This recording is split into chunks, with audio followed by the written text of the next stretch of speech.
जैसा कि आप जानते हैं कि हम जिन्नात के टॉपिक्स में बात कर रहे हैं, तो क्या आप ये जानते हैं कि जिन्नात की खुराक क्या है? क्या आपने कभी ये सोचा कि आखिर जिन्नात क्या खाते हो? तो चलिए आइए आज की वीडियो में हम इस बारे में बताते हैं। जिन्नात की खुराक, जैसा कि हम अपनी वीडियोस में बता चुके हैं कि माँ बादल हयातियात एक्सोबायोलॉजी की रॉ से ऐसी मखलूकात हो सकती हैं जो महज तवानाई पर जिंदा रह सके, यानी अशियाए ग़िज़ाई को सूंघकर इसकी तवानाई जज़्ब कर ले। इस सिलसिले में मुझे एक वाकया याद आया। मेरे नाना सैयद करार हसन मरहूम के भाई सैयद जरार हसन मरहूम के मरासिल एक बुजुर्ग जिन से थे। सुना है कि एक मर्तबा नाना सैयद जरार हसन मरहूम ने इन बुजुर्ग जिन से दरख्वास्त की कि आप मेरी दावत कबूल फरमा लें। बड़ी रद्दो कदाह के बाद उन्होंने हामी भरी, यानी दावत कबूल कर ली।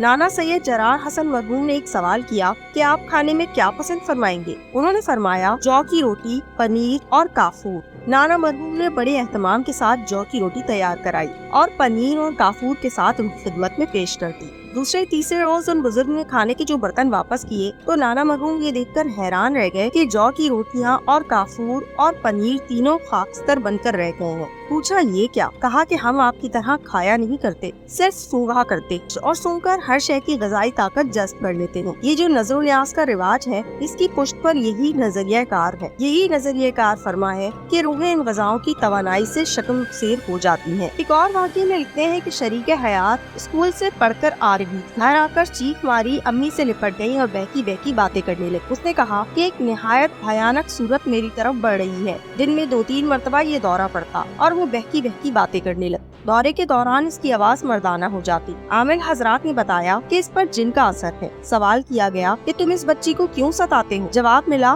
कि इसने हमारे 40 अंडे खा लिए हैं। ये अजीब बात थी कि जिन्नात के 40 अंडे और एक बच्ची खा जाए। तंग आकर डॉक्टरों को दिखाया। उन्होंने अपनी रिपोर्ट में किसी दिमागी खलल का जिक्र नहीं किया। रीढ़ की हड्डी का मुआयना किया गया, वो भी सेहतमंद थी। मुख्तसर ये कि चंद रोज के बाद खुद ब खुद दौरे पड़ने बंद हो गए। साल भर बाद ये हुआ कि घर में कोई तकरीब थी। उन्होंने नए कपड़े पहने और फौरन दौरा पड़ गया। दौरे की हालत में पहले झूमती थी, फिर हाथ पाँव शल हो जाते और जिस्म बेजान, आंखें ऊपर को चढ़ जाती, जबड़े सख्ती के साथ भीन जाते। ये वाकयात शादी से कभी के थे। आज से 1 महीना पहले फिर नून की वही कैफियत हो गई। इन्हें सवाल किया कि रईस साहब मशवरा दीजिए कि इस सूरत में क्या किया जाए। हर किस्म का इलाज कराया गया मगर नाकामी हुई। तो दोस्तों, उम्मीद करते हैं कि आपको हमारी आज की वीडियो पसंद आई। अगर आपको हमारी आज की वीडियो पसंद आई तो हमारे चैनल मालूमात को लाइक कीजिए और शेयर और बेल आइकन को दबाना बिल्कुल मत, ताकि इस तरह के आने वाली मजीद इंटरेस्टिंग वीडियोस की नोटिफिकेशन आपको अपनी स्क्रीन पर मिल सके।